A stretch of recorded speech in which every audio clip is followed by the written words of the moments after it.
Here we go. All right. Trying to find my notes. Pulling up the notes. Corley Moore, Firehouse Vigilance. It is weekly scrap number 174. Tonight's guest is known as Driver Joe. He is Joe Wisz. Started in 1979, East Farmingdale Volunteer Fire Company, Long Island, New York. Transitioned through time to the FDNY. He promoted and he drove the rigs, including Ladder 151 in Queens. From there to Special Operations Command, all the way through time. I mean, we got a lot to talk about because all the way up to recently, 2019, FDNY Assistant Chief, Joe Jardin, Car 13. From there, FDNY Staff Chief Aide Driver 2021 assigned to Deputy Assistant Chief Lieb at the Bureau of Training. And then just recently, like after all of this, through time and everything like that, just recently you guys got moved around yet again with some new duties. So, Joe, it is my pleasure to have you on as my guest this evening. Welcome to scrap number 174. Thank you, Corby. Good to see you, Chief. How's everything? Oh, it's going great, brother. Thanks for having me. Absolutely. New year, looking good. If we could just take a minute. Yes. Let's dedicate this show to the families that we lost members all year and had an empty seat at the holiday table. I love it. All right. No, it's great, brother. Thank you. Here we go. Here's what people are saying. Mike Alt says, Joe, PGFD 841B shift says hello. Caleb Ringos. When I go to Virginia, I stop at that firehouse and say hi to them all the time. All the time. Love it. Steve Robertson said, looking good, Joe. Joe Lou. Yeah, absolutely. Matt Sleet said, Joe, with like 14 exclamation points. Bill Smith says, Driver Joe. Dennis Riley says, hey guys, looking good. Let's go. Good evening. Let's go. Oh, a lot. There's so much hype. So much hype. Southwest Virginia checking in. Let's go, boys. That's from Chris Dye. Okay. I got a lot to live up to. Holy mac.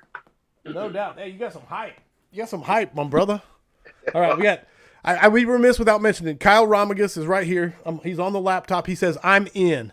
So he's here to grab your questions that we're going to throw at Driver Joe. So make sure to get your questions ready. Let me do the things that I have to do here. Pay the bills. We got Kyle, we got Joe, we got me. Anything I missed in the intro, anything you'd like to add as far as the bio goes or the introductions or anything like that? I always like to throw it to you. That's it in a nutshell, babe. Just February 5th will be starting 28 years. Heading towards my 29th. Nice. So we're at the peak. So it took a lot to get there, but we're there. We did it. All right, audience, get your questions primed and ready. It should be a good time. First thing I want to mention is the Vigilantes. Go to firehousevigilance.com, sign up, $5 measly a month, and you are part of the exclusive community, exclusive discounts, exclusive swag, and access to influence the future of the scrap. All right, that out of the way. This episode is brought to you by Key Hose. Check them out on Facebook, The Hose Experts. Modus, firefighter tool supplier. Hit up modusfirerescue.com. Flame Decon, scientifically developed for firefighter decon. Get truly clean, get flame, and the Affordable Drill Tower. Firefighter owned and operated. The only thing you can't do on an affordable drill tower is live fire. Affordable Drill Tower, you can rappel, stretch hose, go through the stairs, go through the floor, do window bailouts, cut holes in the roof props, use the apartment balconies, pump the FDC. Man, do it all. Call Steve, 844-55-TOWER, or drop an email to info@affordabledrilltowers.com. So there we go. Bills are paid. Bills are paid. All right, brother. I want to start off. We got lots of stuff to talk about. I'm super excited. I got questions coming at you. Oh, boy. And I want to say, first off, man, you've been doing this. You've been plugged in since 1979. You've been into the job, various levels, various things. You've transitioned and tradition. I really love that concept, transition and tradition. But I want to say, what changes have you seen in the fire service? What surprised you and what doesn't surprise you? What's changed and what stayed the same? Starting back, I was 14 when my dad, my brother, my two brother-in-laws that met my sisters through the Volleys, my neighbors, that got me in, and it was all old school. You know, it was open cabs. It was it was disconnected regulators with the hose on the SCBA's. Right on. You know, so the technology, seeing the technology roll through the fire service is pretty amazing. Right on. You know, no thermal cameras. There was nothing. There was, you know, guys with one glove on going into burning buildings. You're like popping their glove to check the heat. Yeah. You know, so all that old school stuff that still sticks in your head. But, you know, you can't do that anymore. We'll get, you know, you'll get burned good, you know, especially well, it's like the old ear check, you know, the old ear check. When your ears started getting hot, that's when you knew it was getting hot, you know, because you couldn't have that. If you're on top of the fire service with the legacy fires, you know, the old cotton and the batting and the furniture and the old wood, and now the fires just seem more intense. You know, it's just they are. Yeah, the heat release rates are astronomical. Astronomical. Yeah, no, without a doubt. Love it. Oh, here we go. Are you ready for your first question from the audience? Please tell me it's not from Chief Lee. It's not from Chief Lee. Not yet. I will say this. It's from Todd Edwards. Okay. So Todd Edwards is coming at you, man. One of my favorite people on the planet. He says, I got the first question. As a senior man, Joe, what is the most important trait in your opinion? I know you're not afraid to lead by example. Dumpster diving in Pensacola. I don't know if there's a story there or not, but. Yes. The senior man thing is taught to you. You know, you can become a fire. You learn the basics in Proby school, but the firehouse teaches you how to be a fireman. It's the other guys that you work with that teach you. I'm sorry, my chair's squeaking. The guys that you work with teach you the company pride, teach you to love for each other, teach you both, you know, to all come back from the fire. You know, keeping your head on a swivel. You know, we did stuff to each other back in the day that made your head spin, you know, and you had to, because when you were out on the street, you had to have your head spin, you know, you had to get that situational awareness up and active, you know, from the captains. I even think my captain's working tonight. And if he hears this, you know, he's from ladder 174 in Brooklyn. So this is 174 episode. So for my captain, there you go. There you go, man. Everything. Yeah, I love the numbers, brother. I love the numbers. But yeah, the company pride is a big thing. No, I love it, man. I love it. And Todd Edwards just gave you 3 of those big red 100s, so he obviously approved. Next question coming at you. Go ahead. I'll see you guys shortly at the end of January. You going to be at the fire conference? Yes, sir. Hell yeah. Hell yeah. Responding. We are. That's what you said. Let's go responding. Next question coming at you from John McCoy. And I like this question. He said, with a name like Driver Joe, gotta know your favorite apparatus that you ran. Favorite apparatus that I ran was when I got to the firehouse was a 1991 Seagrave tiller. So I was a tiller for a couple of years. The bendy. And that was my favorite rig. Love it, man. Patty Martin said, senior man is more important than the LT. And Todd, go ahead. Well, almost. I mean, it's the captain and the lieutenant's company. And the senior guy, you're the buff. You're the kibosher, as I like to call it. Right?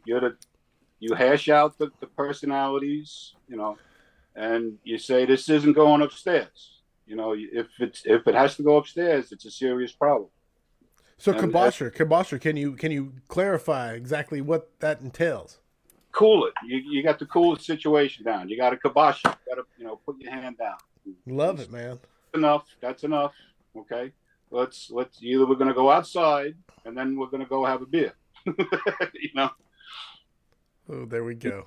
The guys to just respect each other, and that's it. You spread that around the firehouse. Love it, man. All right, here we go. Man, they're coming at you fast and furious. Are you good for them? Yeah. Let's go. Bring it on. All right. At Douglas Sauer. Sorry, Douglas. I'll try. Said, I asked this in OKC the other night, and the question didn't get that far. What is the hardest decision you have ever had to make on the fire ground? Recently, as a matter of fact, it's the 1 year anniversary of the Twin Parks fire in the Bronx. We had a lot of fires, and trying to be the jack of all trades for the staff chief was tough, especially with all the victims coming out of the building, the guys getting beaten up, from the intense fire and smoke, and trying to help them and trying to help the victims, and that decision process of, okay, who goes first, who needs this the most, and chief, they got ladders going up the rear. We got heavy smoke up in the upper floors. So you're trying to feed them information. You're trying to, see what the victims need, and you're trying to make sure that the guys, are not hurt. Right. So that cyclic thought process just keeps going on and on and on. Just that prioritization of the chaos. The triage of the chaos, right? Triage of the chaos. There you go. Beautiful. Yes. Way to say it. Clicking through. This one is coming from Kyle. Smoothbore himself. He says, with 28 years on the job, I can only assume that you spent a lot of time with firefighters that were pre-SCBA. What are some of the tips or strategies that they gave you as a nozzle man when attacking the fire? To be honest, I had the nozzle only a few times in Engine 275 in South Jamaica. When you're assigned a ladder company right out of Proby school, so you learn the truck work, you learn the ladder company operations, you learn all the reading material that you can soak in, and then for a brief while they send you to an engine in your battalion, so you're detailed to that engine. And I had it twice in Engine 275. And those guys were just like, stay on the floor, stay on your chest, and these are old school guys. Right, right. Still fast, but they still had that old mentality of, you're going to stay low, and if you stand up, I'm going to smack you. So that's that stay low thing, get down on your belly. I had one guy in the truck that before you had to take a quick look when you got to the fire floor before the engine started working their way in, and you can see about 4 inches off the fire floor, and you can count the doors. You can actually see the doors in that 4 inches, and all of a sudden the engine would come, start placing water where it's got to go, and everything then just banks down. So you have that split second of counting doors. Just that split second and that 4 inches to get your bearings and get your. I got doors to my left. I got 3 doors to my right going down the hall. Just to get that basic. Okay, if I got to get out of here in a hurry, as you get turned around, okay, 2 doors on my left, so now there's going to be 2 doors on the right when I got to, get out quickly. Love it. Starting off strong. Chris Dye said, question 2 from Southwest Virginia. With all the years of experience, and you speak of learning from your company, did you learn the hard way, or was training a big part of your department? Like, was it from failure or training? Like, go ahead. Take it which way direction you want. It was both. We had when I walked into the firehouse and saw 3 senior guys. I had an hour and a half on the job, and seeing 3 senior guys work on that tiller rig, washing it, waxing it, doing the windows, and I said, yeah, this is the place I want to work. Right. And, I think I got off track there with the question. Did you learn more from failures or more from training? Basically is what I melt the question down to. When you don't think you fail, that's where the officer comes in. A couple of times where the captain said, Joe, don't ever do that again. Okay, right. Captain, on it, Roger that. I got away with it, but don't do it again, With this comes from Stephen Dorfman. Steve Dorfman says, with the younger generation feeling that they are entitled and they don't have to work for anything, how has the fire service adapted to this new generation? Which that's a generality, but that's his question. So go ahead. Let me think this through for a second. It's definitely technology driven. Cell phones, iPads, computers, sure. And doing stuff, and when I got to the firehouse, it was all done with carbon paper. You know, Right. No, yeah, 100%. The old rip it off, man. phone. You know, Yeah. and I had guys in the firehouse didn't talk to me for a week because we had a fire, and the young kids got around the table and started, texting or looking up stuff on their cell phones. And I walked over to the router that was on the wall in the firehouse, and I unplugged it. You thought the stock market crashed.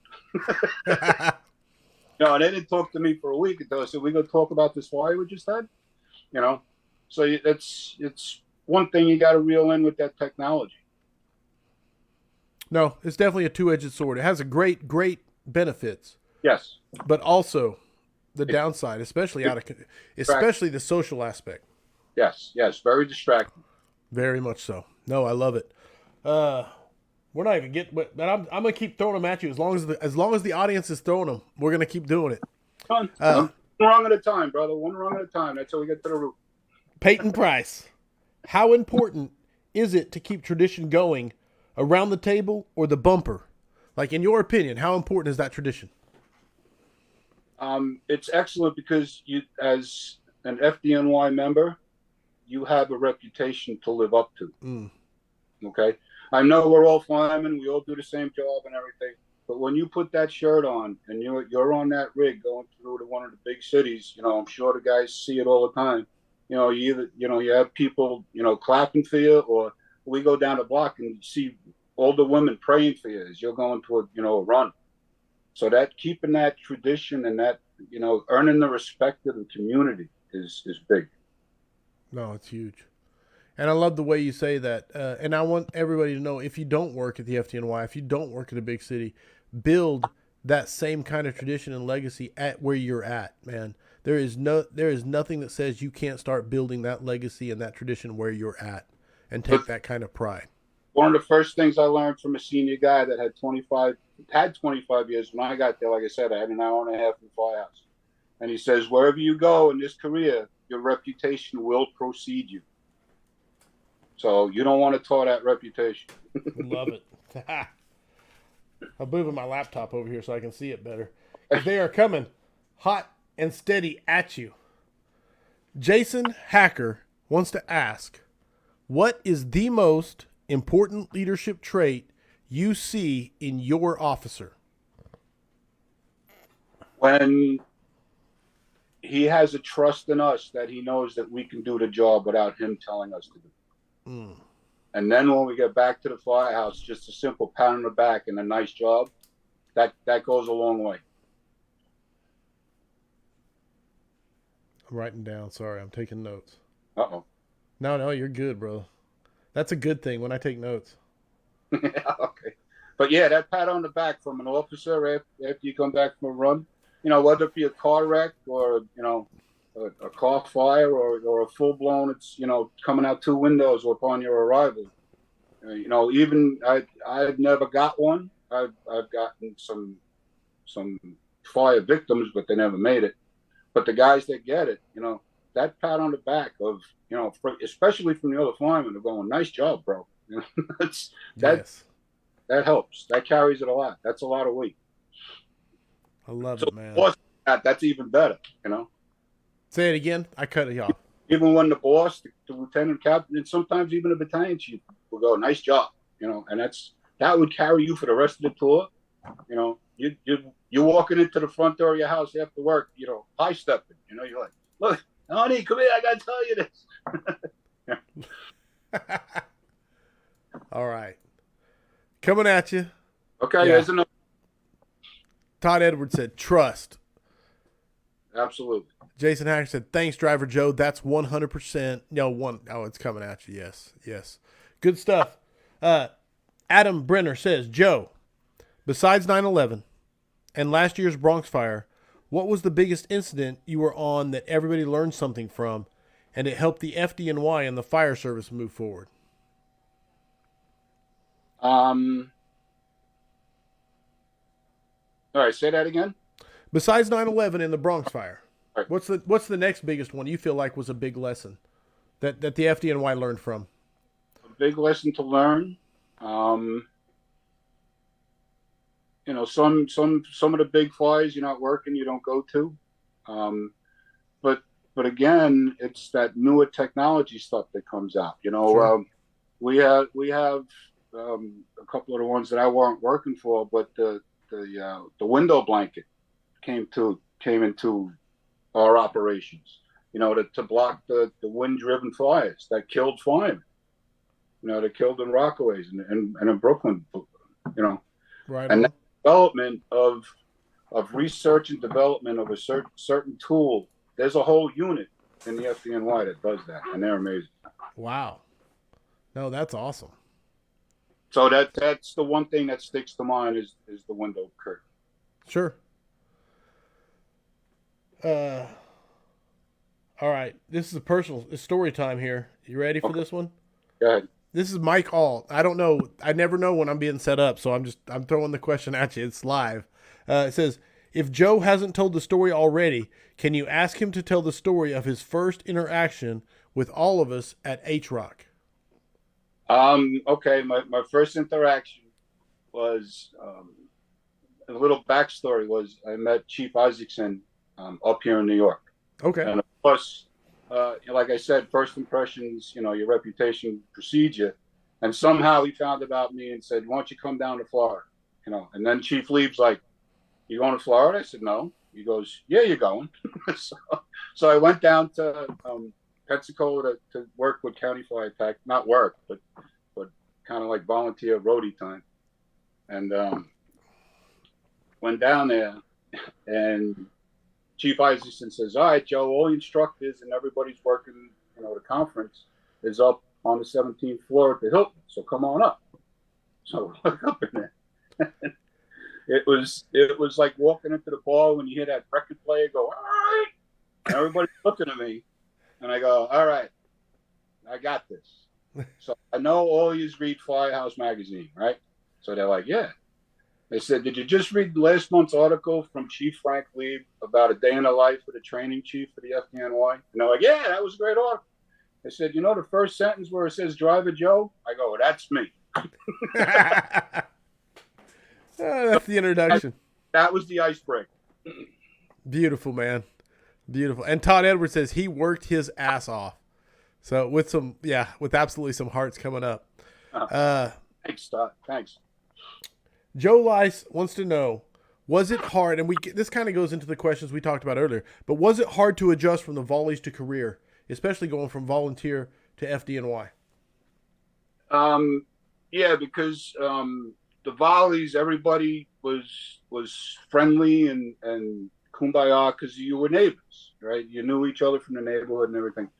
But the FDNY gave you a tough skin. Ooh, you didn't. When they shot you with some sentence or some word, and you know that toughened you up. You know, it wasn't like, oh, okay, thanks. Could I have a hug? No. Did you do the dishes? No, not yet. Well, bang, here's another one. Right on. You know, it toughened you up. You know that, and that's the at the time was the firehouse mentality. You know, of toughening you up. Do you feel like I mean, this is me going off on a tangent, but do you feel like we lost our way and getting away from that, or you think we're better off getting away? Like what do you? It's that nostalgia, rear view mirror. Are we better or worse? What do you think? I think we have to find that balance of the new generation to the old generation. You know, Right. Like being a car guy, give me the '70 Barracuda compared to a Cadillac Escalade today. Sure. You know, I can work on the '70 Cuda. I can't work on the Cadillac Escalade. It's that balance that you have to find. No, I like the answer. Especially the '70 Barracuda part.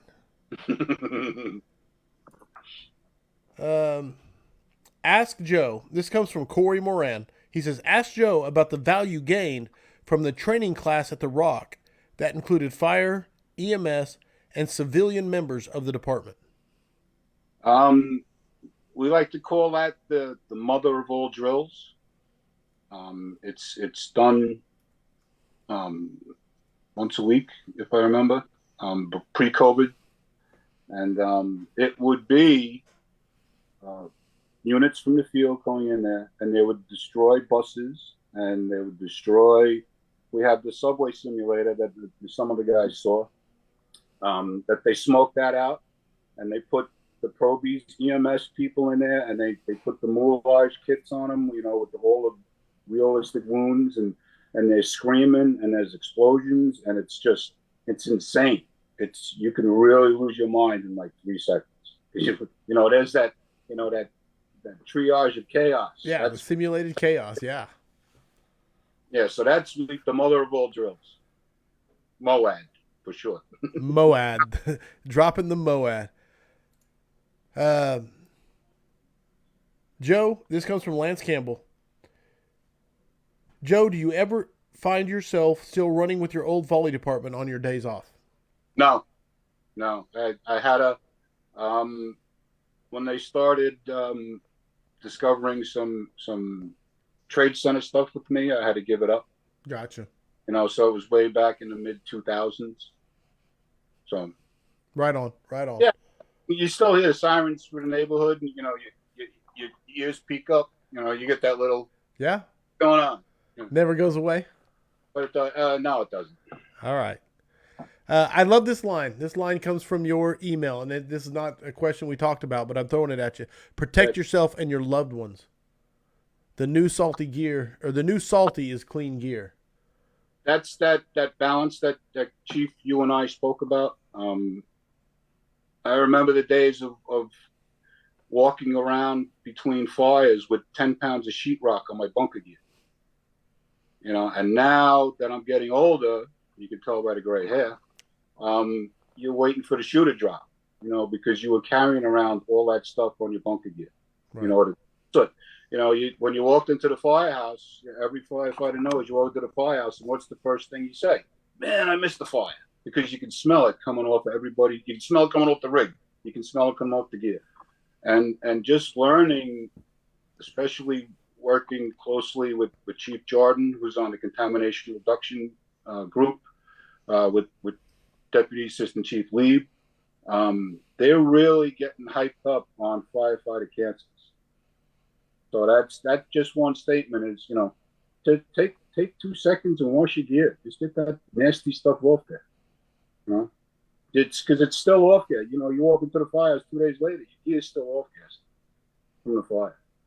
Especially now with we talked about the legacy fires compared to the high temperature and fires that we have. Absolutely. No, I love the message. And it's a drum we have to keep on beating. So I want to talk to you about leadership, company level officer leadership. It's a topic. It's a topic that's near and dear to my soul. And, yes. And go ahead. Don't hold me to it. But go ahead. No. I want to hear your thoughts on it, man. I want to hear your thoughts on company level leadership. My thoughts on company level leadership is don't yell at or raise your voice because somebody did wrong in front of the company. Take that guy aside and explain the mistake or what you want to see him improve on. Never embarrass anybody in front of a group of people. Right? Does that answer you? Oh, question? Yeah, man. I'm writing it down. Okay. I'm taking the notes. Yeah, I'm not into the belittling somebody. I'm into training them and trying to get them back on track. That as a senior guy, that's what you do, and then you go up to the lieutenant or captain. My captain in 151 was Kevin Judson, and he was a great guy to work. And I was his seated chauffeur. I was his chauffeur all the time. And I would just go, Cap, we took care of it. And he'd be like, oh, okay, okay, we sure? I'm like, yeah, we're sure. No, man, and how powerful is that if you are a company officer when you have a guy that can say, we took care of it, Cap, don't worry about it. Yep. And that's where it comes in. That's trust. Yeah. Dude, I love it. Okay, go ahead. We're humans, so sometimes you and I would screw up and the captain would go, Joe, don't ever do that again. Oh, okay. Right. And again, that's where that trust comes from. The trust that he's looking out for you, you're looking out for him. It all swirls around. Yeah, absolutely. Chris Dye said, if that feeling ever goes away when the tones go off, it's time to quit. And he's talking about that what's going on. Yeah, 100%. Yeah. Well, let's take it a step further. When you want to stop training or reading something about the fire service, then it's time to quit. It's time to go. You should be learning something new every day. And I try that too. I mean, even, I'm most of Deputy Assistant Chief Lee, he's the Energizer Bunny. I come home from work and I'm exhausted because I'm always learning something with him. We drill in the car on the way to work. We drill on the way home. Plus when we were at the fire academy, we drilling every day. He's almost a dentist. He likes to do it. And let me see. I'm gonna go ahead. That.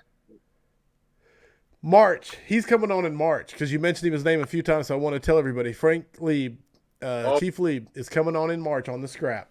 And by the way, bro, Chief, that picture that you used for the scrap. Yes. You cut him out of that picture, didn't you? Well, I always isolate the guest, so it's not personal. No, you better make sure you tell him that. Okay, he'll be isolated in his. The thing is, I have to get so much information on one little thumbnail, so it has to say the episode number. It has to have a picture of the guest. It has to have their name, and it has to have the date. I don't got a lot of room to put a lot of people. Oh, Chief, you got kicked out. It's the guest, so you're paving the way for Chief Lieb. Okay, 10th floor. I'll tell him that. Like Driver Joe said that he was okay enough. You approved he could be on the scrap. He'll appreciate it. All right, listen. All right. What do we got? Let me see if I can. Joanne Price. Hi, from Florida. My question to you, Joe. From all your years' experience, what is the one thing you would want probies in the academy to be taught to better prepare them for their years ahead? The dark aspect of being a firefighter. We see things that we shouldn't see as human beings. You have to really mentally prepare them for that. The whole mind game, and to keep track of them as somebody, to be honest, after the trade center, Vodka and I got very close, and that was so I can go to sleep, because I had to get the bad stuff out of my head. But I bounced out. I of it. I was fortunate enough to bounce out of it, and lifted up by friends and colleagues, and that's the thing that they have to be prepared for, and the guys in the firehouse have to look out for, because we're going to see stuff that it's bad. You see things on a daily basis. No, and it doesn't have to be. What am I trying to say? Preparation can take the. I don't know if it can prepare you for it. Although prepare. I don't know if that's the proper term. You can ready them for it and make it to where it's not as impactful or soften. Yeah, instead of saying rub some dirt on it and. The old approach. Yes, to be impactful. Right, that's the word. Thank you, Chief. I don't know. Yeah, me and you fumbling through trying to use the English language. We'll work on it. one guy, a chief from the Midwest and a fireman from New York and Long Island. What a both of us. And Frank Lieb is chiming in. He said, "Great answer." He said, "It's okay to not be okay." So there we go. Someone who's better with words than us. Kind of framed it up better. Love it. Great answer and advice. Keep going, brother. Absolutely. All right. Pulling up the notes. Let me get them back up here. Do the ranks. Guys that talked you into taking the FDNY test. Okay. Those are, there was guys in the Volly house back then in the 70s. That were teaching us as junior firefighters. We didn't go to fires, but we learned the basics, hose stretches, ladder raises, things like that. Sure. There was guys in there that were already on FDNY that would volley their time in the neighborhood. Ray Meisenheim, taught us how to be firefighters. and he was killed in 9/11 from Rescue 3. Kevin Smith from Hazmat 1, he was killed in 9/11. He taught us how to be firefighters. My dad had friends, a captain in the Brooklyn Engine. You know, he taught us how to be firemen. And then as they taught you in the volleys, they were like, "Hey, the test is coming. Here, here's it." They even handed you the piece of paper. Here, fill this piece of paper out and mail it into New York City and take the FDNY test. You know, and some guys were like, "Well, take all the city tests. Take police, take sanitation, take fire, take, you know, corrections, take all the city tests." And that's what you did as you know, when you were mentored that way back then from the old guys. Because you respected them. Those were World War II guys. They were guys, you know, fought in Vietnam. You know, so when they told you something, you know, you listened to them. Absolutely, absolutely. You know? And I did, and I was fortunate and very fortunate enough to be listed on the FDNY test and called by New York City and said, "You want to be a New York City fireman?" I'm like, "When do I start?" Right on. Nicknames. Getting firehouse nicknames. One of the traditions of a firehouse is you can have at one point 4 Joes working on the same shift. You can have 3 Bills working on the same shift. So, you know, it's like walking into headquarters and going, "Hey, Chief," and all of a sudden 10 chiefs turn around because you call, you know. So they were trying to figure out one for me. Now, I have 4 letters in my name. It's very simple. You know, 7 letters, Joe Wisz, right? So it was called Wise, you know, then it was Wise Guy, and then it was Nobody Beats the Wiz or the Wizard of Oz. And one senior guy with 30 years came walking through, and he walks right through the kitchen, headed to the coffee pot, and goes, "It's going to be Wizzo." So it's Wizzo. So that's my firehouse nickname. They gave me one when I was a kid in the Volleys of Hollywood. We were, I must have been 17 or 18, and we had a carpet warehouse on fire. And coming out, at the time, you were allowed to exchange cylinders. So when your cylinder ran out, you ran back out to the engine, the engine chauffeur or the motor pump operator put a new cylinder, and you went back in on the line. And there was a news crew there. So then, of course, my loving brother-in-law saw that the newscaster ladies, you know, with the camera with the light on top, was like, "Why are you going back?" I said, "The fire's not out yet." And I ran back in. So my brother-in-law at the time, hey, half your face is like suntan from the light on that TV camera. So then it was Hollywood. Guys that had occupations, you know, one guy was a clammer, so his nickname was Clammer. One guy we just called V because he had like 26 syllables in his name, you know. So just simplicity. It's one big long name. You just called him by V, you know, or Johnny D, or, you know, it's just the little firehouse nickname. So when you said that, you knew they were talking to you instead of going, "Hey, Joe," you know. And every Joe turned around. Right on, man. When they said Wizzo, I turned around and everybody kept doing about their business. That's what I'm going to call you from now on whenever I see you. Wizzo. Wizzo. Wizzo. When he walked through that kitchen and just said the one word, "No, it's Wizzo," and the guys were like, "Okay," it's stuck to like. It just stuck, yeah. The weight of the senior man like anointing you, like yeah, like what? Is, why? Well, why not? You know. Bo Smith wants to know, Joe Driver, how's it going, brother? Coming from a department that is really young, what are some tips you can give a guy who is a senior man with 13 years on the job? Still learn your craft. Still learn your vocation. Get better at it. Know that rig back and forth, because you want those guys when you leave in 7 years, or you know, you reach your 20 or 25. You want your company pride to still be instilled on that rig sitting in the firehouse, and that's what you can teach the younger guys. Is the love for the rig, the firehouse, and the equipment. Rig, firehouse, and equipment. And learn something every day. Every day. Every day, man. I love that. Jason Hacker wants to know, what's the most difficult conversation as the senior man you have had with the officer to help the officer improve? Not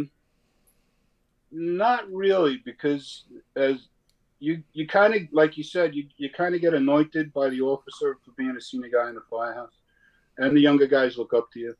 But those are the guys that studied hard. They studied for months, or up to a year and a half, and they took the tests. They took some very hard tests, and they did a lot of learning. So my position was that they're in charge. That's them. Everything comes down to them. The chief doesn't come down to well, what the senior guy do? It's going to be what the lieutenant and captain do. So there wasn't really that many tough discussions. Not tough that couldn't be fixed with a sit down for 5 minutes in the office. Nothing. It was nothing major.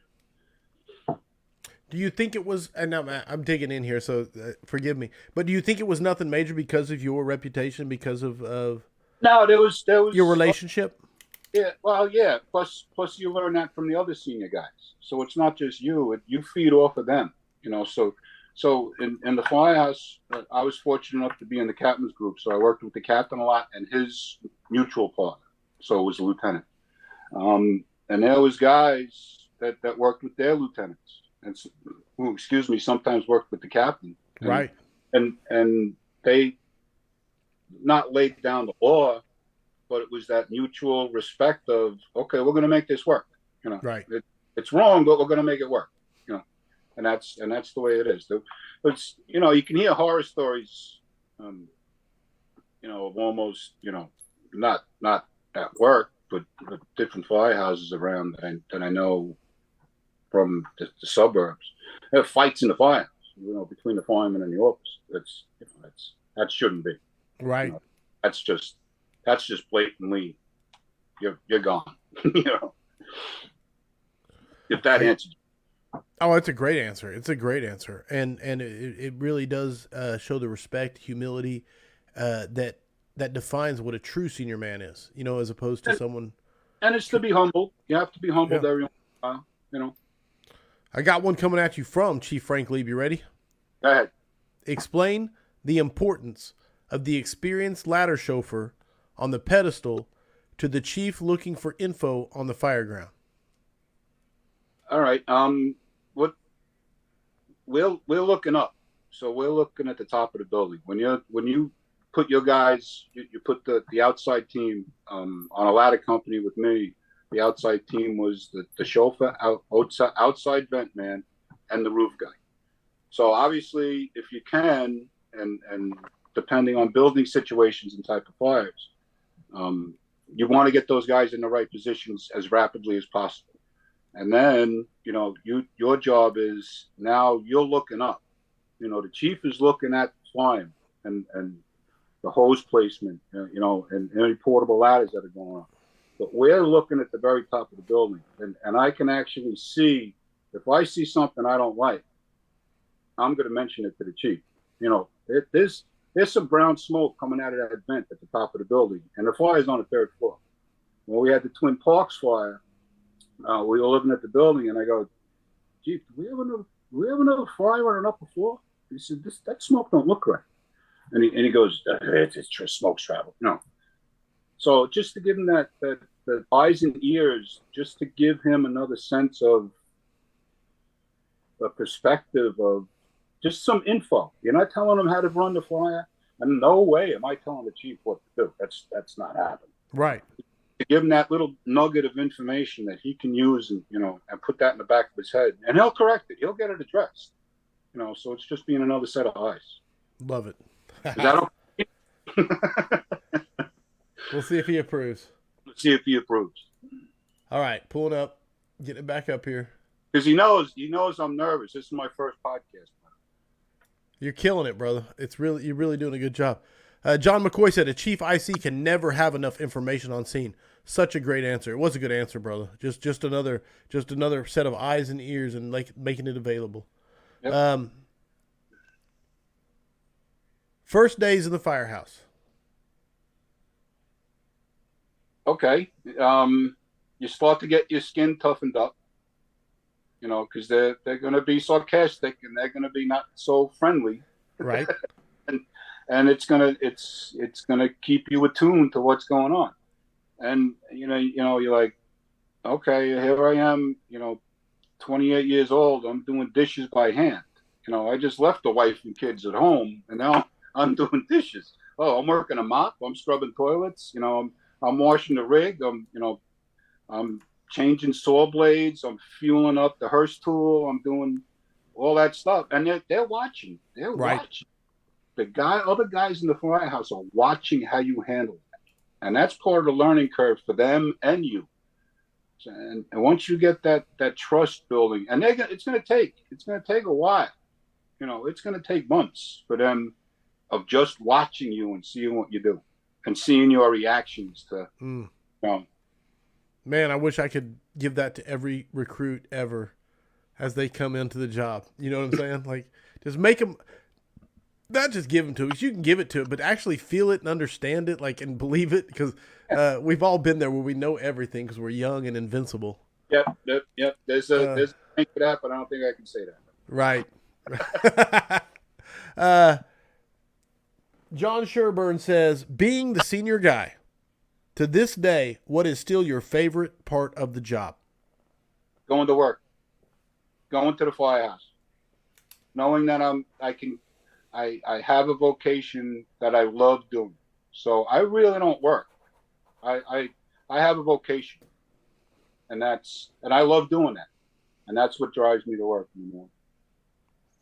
That's what gets me up when the chief says we got to be at headquarters, at 6. We're 30 miles away from headquarters. I got to get up at 5. What? Why do I have to do that? Because I love my vocation, and that's what you do. When you start losing that, man, without a doubt. When you're on that downside of the roller coaster, that's when it hits. Right. Looking at our topics. I'm trying to figure out which one I want to throw at you.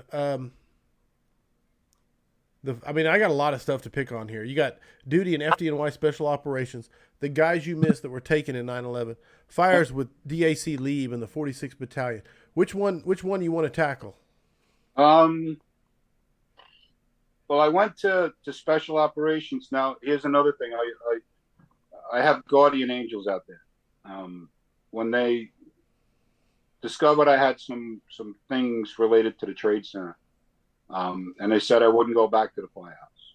You take your annual firefighter physical, and the doctors look over everything. They look at your blood, they look at everything, and they go, you got some issues. We're going to have to send you, some more doctors. First thing it's like, what something I should know about? Right. And they're like, your breathing's a little off, and you have some bad things going on at the back of your throat and your sinuses. So we're going to have that looked at, but you're not going to be able to go into another burning building again. You can still work for FDNY, but you're not going to go into a burning building again. And a chief said he hasn't seen me in a while, and he's my favorite chief who we were just talking about, Chief Frank Lee. And he said, I haven't seen you. Where you been? And I said, well, they put me on medical leave. They got me with some stuff, and I have to, get it addressed. And he's like, all right, well, what are you gonna do? I said, I don't know, Chief. I'll find some desk job somewhere. I'll find a light duty gig or something. I'll drive a messenger van around. I'll bring equipment around. I'll do something. So he says, all right, if you can't find anything, give me a call. So, okay, Chief, I can't find anything. A little while later. He says, all right, I'll call you right back. And he does. He calls you right back. He does. He's true to his word. When he says he's going to call you right back, he calls you right back. And he says, they got a position at special operations on the guy who mans all the rescue companies and the squad companies for special operations. Can you do that? I'm like, sure. I had no idea these guys. I knew the guys from Rescue 4 from Queens and Squad 270, not personally, but of them. And you start working there, and you're like, okay, you start speaking to the captain of Rescue 1, going, Cap, how many guys you need? I don't need one. I don't need anybody, but I have an extra one. They said, okay, can you send him to Rescue 3? And it's just that manpower to make sure everything was balanced, that they had the right enough scuba divers. The rebreathing unit had guys. And it took most of the day to do that because the rescue companies aren't in their firehouse very long. Day and night. They're out on the road. Right, So just herding cats, man. yeah, exactly. Yeah. But the guys were great. You know, they were very understanding, and they were very, very pleasurable to work with over the phone. And I've run into them at the fire academy, you know, and they always say hi to me because they know who I am. Love it. And then Chief Lieb, we're having fires when he was in the battalion chief. We do have one picture that I'm probably going to take to the grave with me. It was on a Sunday morning, and it was a fire, and we call them McMansions.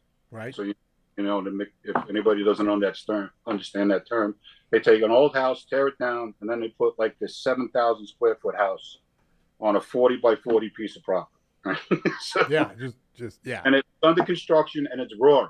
It started in the garage where they had all the construction equipment, and it's rolling through the garage. The interior doors already compromised. It's inside. It's going up the staircase, and I'm on the turntable, and I know that the engine is on that staircase, and the fire is going up that staircase. But the smoke is now drifting from the guy, we call it exposure 1, 2, 3, 4. So it's going from the 2 side to the 4 side. So it's going from left to right. Some guys call it the B side and the D side. Yeah, the rest of the world. Yeah. So kidding. Same circus, different clowns. Right on.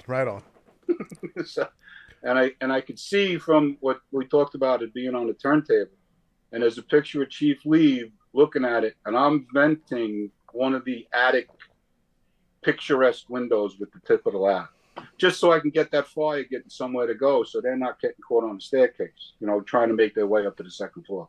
And there's a picture just Chief Lieb like kind of little askew, trying to look to see what I was doing, and I'm on the turntable. So that picture will come to the grave with me. Love it. I love it. I think you sent me that one too, and I have a copy of it. Oh, you got a copy of it? Yeah. I think it's one of the ones you sent me earlier. Yeah. Okay. We were discussing Driver Joe. That's the picture. All right. In your current role, this one comes from Dennis Riley. Okay. Chief Riley saying, in your current role, what do you look for when you arrive at a working fire? To make sure the chief has everything he needs. Because now, you know, my current role, I'm a chief driver, and I don't like using the word aide. It's kind of outdated. I'm his driver. I get out. I immediately open the back of the car. I open up his gear bag because he's getting information overload. He needs. Sure. I wouldn't call it a handler, but you know, and you get him situated, and you know, make sure his handy talkie's on the right frequency when you get there. You know, it's the little stuff that he doesn't have to worry about. Mm-hmm. And then it's okay. You know, you walk up to him with the command post. You get a little briefing from one of the senior chiefs operating at the scene already. Because when we get there, the fire is already, you know, multiple along. We're not the first new staff chief anyway. You know, so to make sure he's got, and you listen in on the conversation at the command post. He's getting his information, and then I just go, I'm doing my 360, and you know, then I leave him at the command post, and that's when I go around and look around and go, okay, you know, we got an open block here. If this supermarket gets away from us, I can, you know, just whisper in his ear going, you can put 2 towel ladders back here, you know, and with an engine, you know, just that simple little stuff that when you get back to the command post, you give them those little nuggets. And that's what it's all about. No, and I love that term you use, which you said you don't want to say handler, but it is like your every inch of bandwidth that you can take off his plate provides him with like a foot of operating bandwidth, if that makes sense. You try to do that. You know, you can't get it all done, but you can make sure that you know on the back of your mind that, okay, he's all set to talk on the radio. He's got his gloves. He's got his bunker coat. You know, he's got everything he needs to stand at that command post and look official. You know? Love it, man. All right, there was one I saw here, and there's a couple of people referenced it. Lance Campbell wanted to know, Joe, I know that a lot of guys experience burnout on the job. Did you ever experience that? And if so, how did you overcome it? Yes. I got it, especially when they told me when I wasn't, the medical staff told me that I wasn't going back to the firehouse. I'm like, I can't sit home. I can't go to the firehouse. I can't do this. What am I going to do? You get all these 9 different tornado directions going around in your brain of what do I do now? And actually, it was Chief Joe Jordan that called me up, because I know him from working in special operations as the manpower guy. And he called me up on a Saturday, and he said, "Joe, my aide is retiring, my driver is retiring, and I need a new guy to replace him." And I was ready to retire. I was ready to take my retirement papers. All I needed was one more signature from a chief, a deputy chief in the 13th Division in Queens, and that would have filed my papers. And at that precise moment, like I said, I had guardian angels. Chief Jordan offered me to drive him as a staff chief for FDNY, and that revitalized my down, and that just brought me right back into the fold. Right back where you're at now. It relit a spark, Hell yeah. No, I love it, man. I love it. I love the story. Todd Edwards said, a chief aide tech is invaluable at a complex or multi-alarm fire. I had several occasions where my handler kept me on point, man. So yeah, 100%. Word handler, that's not correct. That the staff chiefs are highly respected. I mean, absolutely. I know what you mean. It's not a derogatory term at all. Please don't use it that way. It's not meant that way. Like the chief can't do anything without me. No, that day he can handle himself. He's a grown man. Absolutely. No, I don't take it that way. I don't think anybody in the audience takes it that way when you say that. I think we all understand the spirit and humility with which it is spoken. I hope. Yeah. And then, even to this day, there's chiefs younger. I've worked with guys in my firehouse that are now deputy chiefs. And I don't call them by their first name. I call them by chief. Right on. Chief. I walk around headquarters and just go chief and quarters, because that's when you were in the firehouse and the chief visited your firehouse. That was the first thing that came out of your mouth was chief in quarters. And I do it to this day. I still do it. I'm sure they get tired of hearing it, but I do it all the time. I love it. And Todd Edwards said, "Not at all," with an exclamation point, just to let you know. So, 100%, man. All right. I got to ask. Good. I love asking about book or books that you think firefighters should be reading. I don't know if you're a reader. I don't know if you're a big reader at all, but I do. Not as much as my girlfriend does, but I do. And the one that comes to mind is I try to reference it every once in a while. Zen Tzu, The Art of War. Love it. He was a Chinese military guy 2,500 years ago, and the military still uses this book to that day, to this day, of just stuff, fight with the sun at your back, just a simple battlefield stuff. I mean, there's nothing. There's a lot of things that aren't fireground related. Sure. And some that are. And you can interpret that to be, I remember that fire. I could have used that at that fire, Love it. So, Zen Tzu, The Art of War. No, I don't know. I don't know if Art of War has been in 100%. I'll have to go back and look at the records. Surely someone has said it before, but this is the first time I remember someone saying it. So congratulations. It's phenomenal. The fact that it's been around for, like you said, 2 millennia and still being referenced. It's hard to beat. And I go back to it too every once in a while for a good quote, Love it. Okay. Max points? Well, we're getting there. We'll get there. Sun Tzu, absolutely. Well, hey, the audience and me get to decide, but we have a thing, and it is the next 5 questions for firefighters. Okay. They're coming at you. There is no right or wrong answers. They are just your opinions, and then the audience and myself decide the points. So, okay. Driver Joe, are you ready? Yes. For the next 5 questions for firefighters? Shoot. Bring it on. Let's go. Number 1. What single characteristic makes the difference between a run-of-the-mill firefighter and the top-tier, go-to, badass firefighter? Attitude. Attitude and the love of the vocation, the love to be better, the drive to be better. You know, I don't call it that alpha male kind of thing, but it's attitude. I want to wax the rig.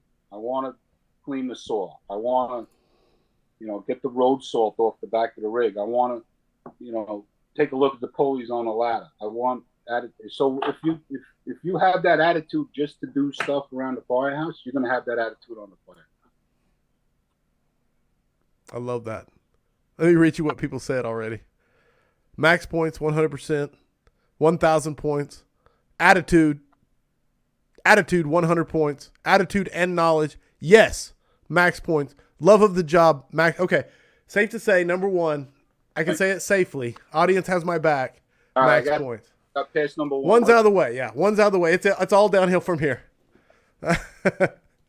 and Andrew McGinn said he maxed. Got me with the follow up. 100%, man, dude. When you like if I want, yeah. Okay.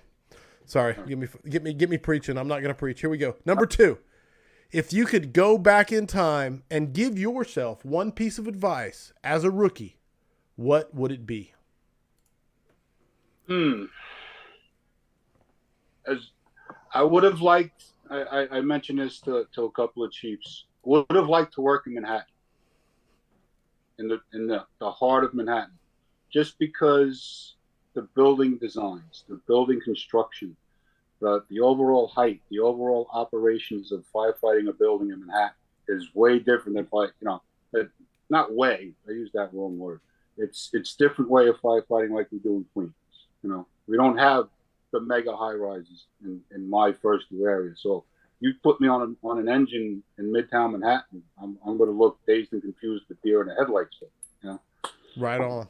That's why I wish when I was a rookie I worked in Manhattan.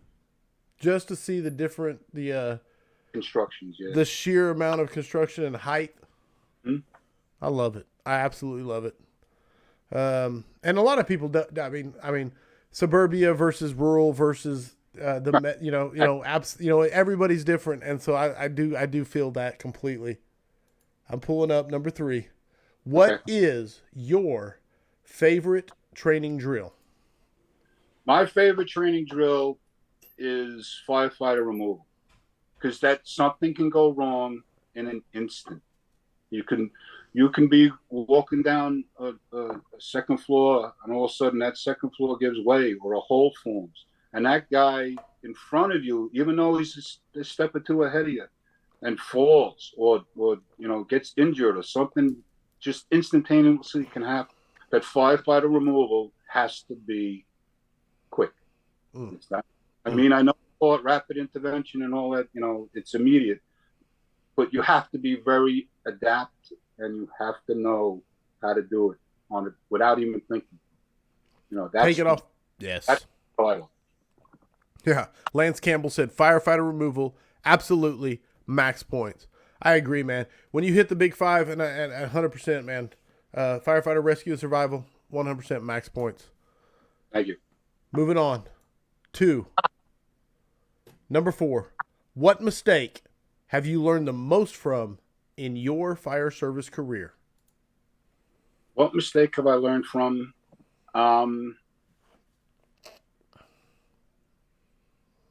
There was one that I didn't put my company first, and I should have. And I let other companies do things, and I even got on the radio once and said, "Come around this way, you can get it." And I should have put my company first. I just had a brain fart that day. Just nothing was clicking. Even the ride into work, nothing was clicking. It just had a bad day, and I did that. And once I knew what I had done, that was the mistake that still sticks in my head to this day. Oh, well. Yeah. No, that's strong. Chief Thompson, you take me down memory lane. That's why I think about this. But Chief Thompson says something. He's like, when you can start seeing problems in a firehouse is when you forget who comes first, which is your crew. You know what I'm saying? And it's this. And it's minor, it's minor. Like you said, it was just a brain fart, you know what I'm saying? But you corrected it, hopefully and obviously. But yeah. No, it's powerful. Like I said, you never, don't do that again. If the captain's don't do that again. And you realize to yourself, don't ever do that again. that's dude, 100% max points for the humility and honesty and strict vulnerability of the answer. It's just a powerful, powerful answer. Thank you. So max points on number 4. Final answer. Final Okay. question. Final question. Heavy fire, and there is searchable space. Would you rather be assigned, and I know that you're a truck guy, but would you rather be assigned to the nozzle or first in on VES? Yeah,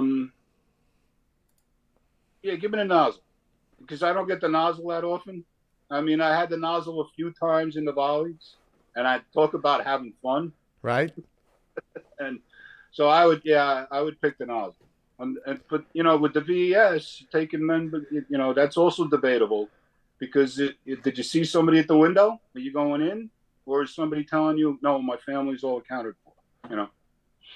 All we know is there's heavy fire, searchable space. That's all we know. All we know. Yeah, that's it.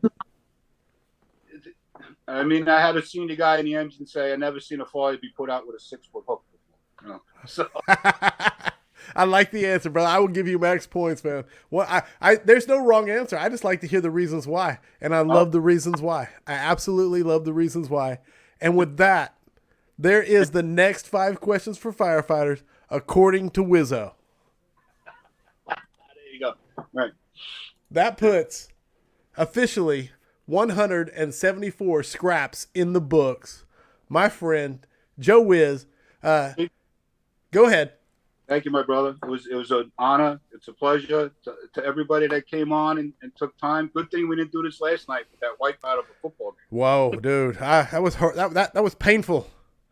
It was hard to watch. I had nothing vested, and it was painful. Yeah. Everybody that took time out of their night to check this out. And thank you for what you do. Thank you for bringing us all together, brother. Brother, you killed it. If the audience wants to reach out to you, get a hold of you, what's the best way to do so? I don't know. I guess I'm going to have to get a scrap email. There you go. All right. I'll close it out with the housekeeping. Go to firehousevigilance.com. Next week is Ben Martin. It's going to be amazing. We're going to talk leadership. Then it's Chris Snow. So 2023 is ramping up to try and give 2022 a run for its money. I'm not sure it's possible, but we're trying, without a doubt, between David Pruitt, now Joe Wisz, and then Ben Martin and Chris Snow. It's going to be great, and nothing but awesomeness moving forward. New way to get stickers. I don't know if it's new because the 9L's been out. Go rate the book on Amazon. When you rate the book, take a screenshot, send it to me in any way, shape, or form, and I will send you a bribe. Just stickers, just straight up stickers. You get stickers in the mail, and you can do with them what you want. You can put them on your friends' lockers, on whatever, wherever you can stick them. But rate the book. You got mail coming too, Chief. I love it. I'm looking forward to coming and get my tour of the Rock. I really am. It's going to be a good time. Okay. Awesome. It's actually Amanda keeps telling me, like, tell Joe, tell Frank, we're coming and we're going to play. But yeah, 100%. We know a guy. As we say in New York, we know a guy. We know a guy. Make sure and show the sponsors love. Key Hose, Affordable Drill Towers, Flame Decon, Modus Fire Rescue. If you are not a part of the Vigilantes, you are missing out. Go to firehousevigilance.com, sign up, $5 measly a month, and you are part of the exclusive community, exclusive discounts, exclusive swag, and access to influence the future of the weekly scrap. But all that being said, enough of that. Joe, thank you for being a part of this and being such a phenomenal guest and sharing your evening with the weekly scrap. Thank you, Chief. Thank you to all of everybody watching. I'll see you in Pensacola. I love it. And audience, you make the scrap magical. Thank you for tuning in live. I love you all. Thank you for the questions, the comments. Remember, mutts don't scrap. I hope the tone stays silent unless it is burning. Everybody, stay safe out there.